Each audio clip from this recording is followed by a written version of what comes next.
मङ्गलं भगवान् वीरो मङ्गलं गौतमो प्रभु मङ्गलं मे स्थूलिभद्राद्याय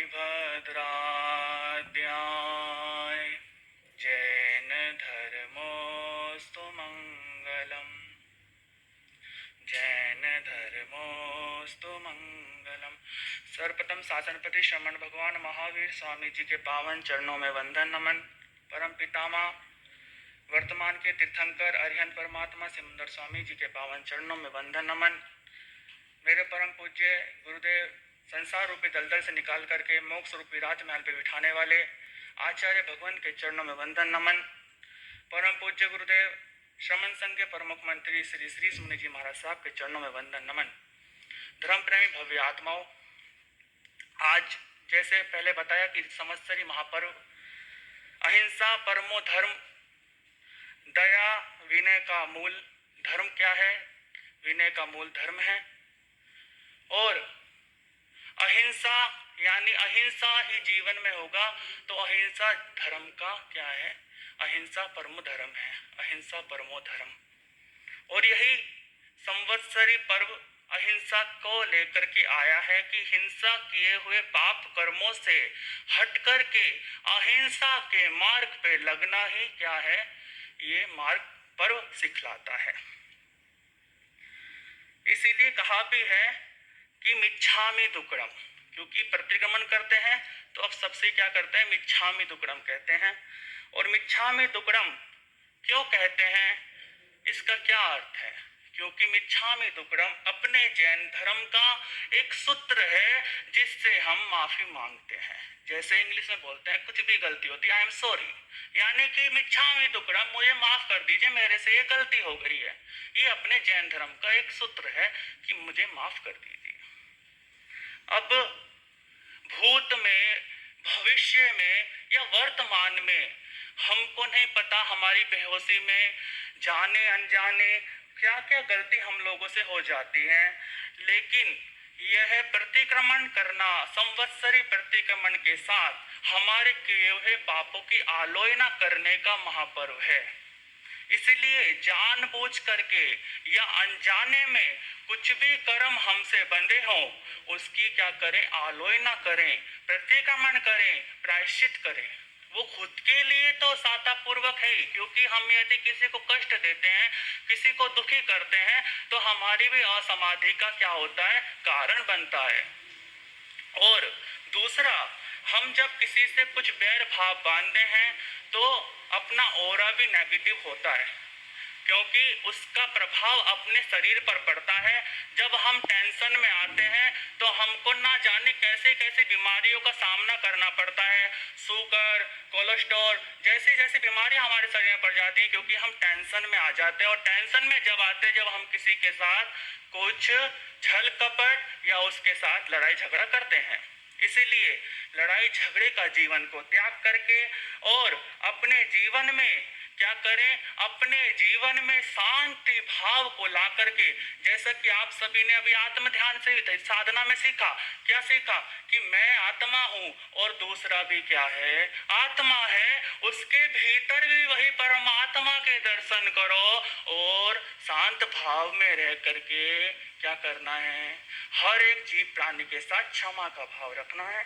जैसे कि अब प्रश्न उठता है, माफी तो हम मांग लेंगे लेकिन किस किस से माफी मांगे, ये भी बहुत बड़ा प्रश्न है। क्योंकि अपन अनजाने में जाने में कैसे कैसे कर्म बांधते, भगवान कहते हैं एक श्वासोश्वास के साथ कर्मों का बंधन होता है। ना जाने ये जीवात्मा जब कसाय भाव में आती है तो कितने कर्मों का बंधन कर लेती है।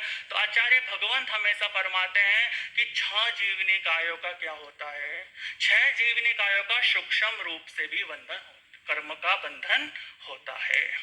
तो इसलिए ध्यान रखें कि पृथ्वी काय, अप काय, देव काय, वायु काय और वनस्पति काय और दृष्ट काय का जो भी सूक्ष्म रूप से या जान के अनजान में जो भी कर्म बंधे, पानी का दोष लग गया या किसी भी पेड़ पौधे को हम लोग काट देते हैं, फूल तोड़ लेते हैं, उनको मन से भी भाव आया कि उसको मैं तोड़ लूं, तो वो भी दोष लगता है। तो हम लोग अपने रिश्तेदारों से तो क्षमा याचना करेंगे, परंतु यदि हमारे से इन सूक्ष्म जीवों का जो निर्जीव जीव है उनका भी यदि हमारे से, जिनको चल नहीं सकते, जो अपने स्थान पे एकेंद्रीय जीव है, उनका भी हम लोग अपने मन से आज मिच्छामि दुक्कडम करें।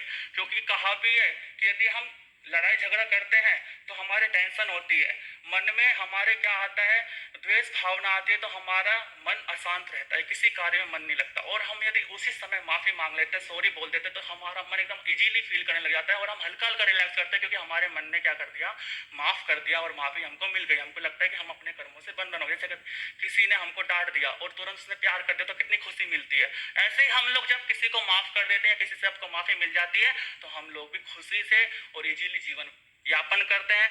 और यही हमारे चरम तीर्थंकर भगवान महावीर स्वामी का जीवन हमको देखने को मिलता है, क्योंकि भगवान महावीर हमारे आदर्श हैं, हमारे परमपिता परमात्मा हैं, और उन्होंने हमें यही शिक्षा दी है। क्योंकि सुनने भी आता है कि वो करुणा के निधान, दया के सागर और हमारे क्या है, क्षमा के सागर थे। क्योंकि संगम देव ने जब उनको कितने कष्ट दिए तब भी प्रभु ने कुछ भी नहीं बोला, लेकिन लास्ट में प्रभु की आंखों से जब नीर बहा, क्यों बहा, क्योंकि संगम तू अपने कर्मों का बंधन कर रहा है, कि तू मेरे को कष्ट देकर के अपने कर्मों का जो बंधन कर रहा है वो कहां भोगेगा।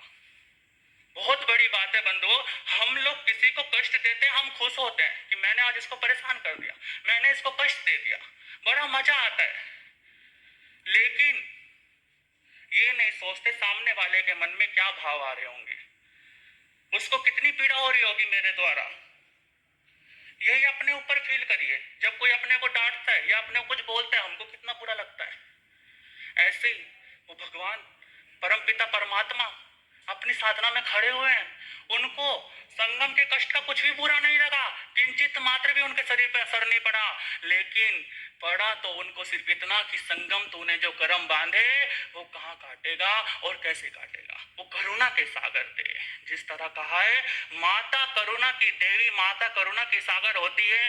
यदि कोई उसको कुछ बोल भी दे, वो अपने बच्चों का कितना लालन पोषण करती है, अपने से ज्यादा उसका ध्यान रखती है। लेकिन बड़ा होकर के वही बेटा उस माता को दुखी करता है।